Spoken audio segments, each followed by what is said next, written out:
and welcome to Life Nugget. Today I want to share with you a conversation I had with one of my children yesterday. So he graduated from middle school, and as a parent I asked him what I can do to help him to become successful, in terms of his goals in life and stuff. And the responses I got from him was shocking and not shocking, in the sense that as a teenager he thinks differently.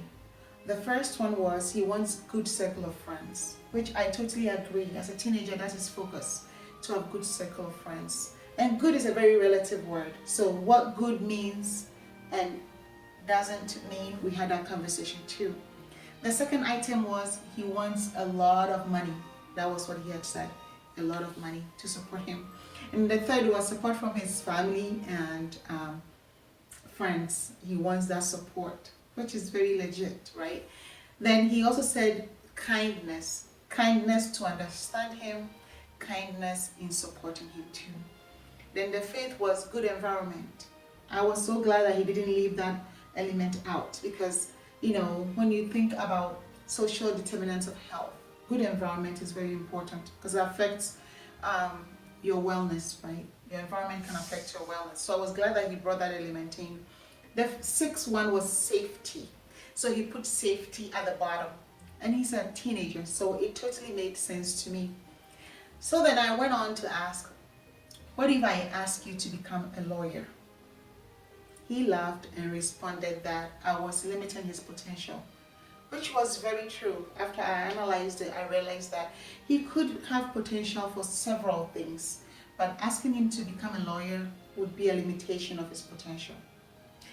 And then he also went on to say that that would be very rude, as number two. Number three, he said that was negative, and it wasn't good. It was going to be negative. And then he said it would be dumb for me to ask of him to become a lawyer, singling one thing out of all the many things that he could become, to ask him to become a lawyer. And relating it to my experience growing up, there was a time where your parents decided what you became. Your father said you're going to be a teacher, your mother said you're going to be a teacher, you would be a teacher. You had no say. So were they limiting us, or were they trying to direct us? Thinking about it, I think they did what they had to do with the knowledge that they had at that time. But with new developments and the new exposure and stuff going on, if you were a parent stuck in that age, it would be a disservice to you, your child, to you as a parent, to your community, and to humanity if you force your child to do something that they're not interested in.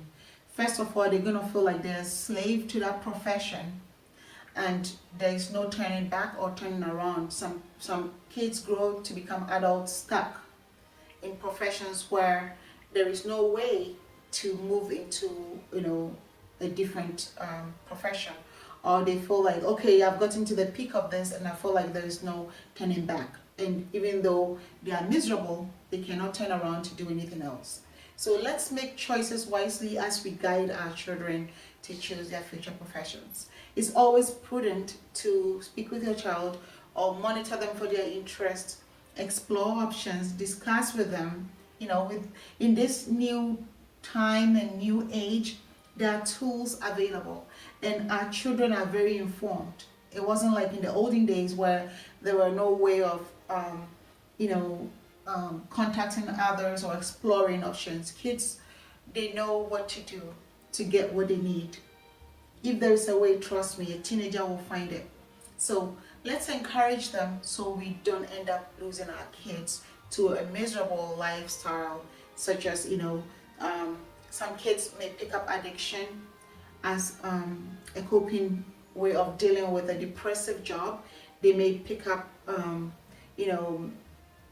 coping behavior to accommodate a toxic work environment, which may not be helpful to them, to you as a parent, and to their society. So let's think about it wisely. There are a lot of consequences when you force a child to become who you want them to become, not who they want to become. Because when they are informed, when a discussion happens and they have that information to make a decision for their lives, first they commit to it. There's a lot of evidence supporting that. They commit, they enjoy what they do, they are more productive, they become more productive to the environment, to the society, to themselves. You see them happier, and as a parent, you are happy when you see your kids happy. Or even if they are adults, they grow to become adults, you continue to be their parent. Because parenting never ends, right? Parenting never stops. So don't be stuck in the past. Get with the program. The earlier you discussed and explore opportunities with your kids, the better. Do not force them to get into jobs that they are not happy with. Have that discussion with them. It's not for social mileage, it's not worth it. It's not for their mental health, because eventually they're going to be suffering and develop negative coping skills that you may not be proud of as a parent. It will reflect on your parenting skills. So please have that conversation with your kids, dialogue with them. I'm glad I had mine today. God bless you for watching.